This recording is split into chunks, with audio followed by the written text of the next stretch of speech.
जामिया शमसुल कुरान नूरपुर थाल नौनिहाल वतन को दीनी तालीम से आरास्ता व पैरास्ता करने के लिए मिसाली किरदार अदा कर रहा है।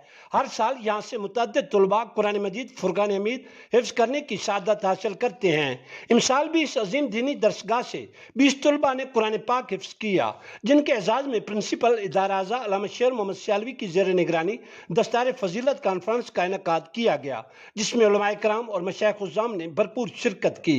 इस अजीम शान रूहानी वजदानी और लासानी महफिल पाक की निकाबत के फ़रज़ हाफिज कारी शेख इनाम रहीम और अल्लामा हबीबुर रहमान सुल्तानी ने बतरीके एहसन सर अंजाम दिए। दौरान कॉन्फ्रेंस मेहमानान खसूसी ने कुरान मजीद फुरकान हमीद हिफ्ज़ करने वाले तुलबा की दस्तारबंदी भी की।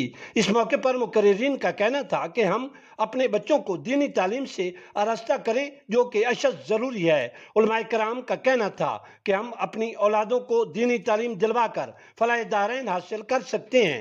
मुकर्रिरीन ने मजीद कहा कि जहाँ साइंसी उलूम व दुनियावी उलूम हासिल करने की अहमियत और अफादियत है, वहाँ अपनी दुनियावी और उखरवी ज़िंदगी के लिए कुरान पाक की तलीमात इंतहाई मुफीद और कारगर हैं।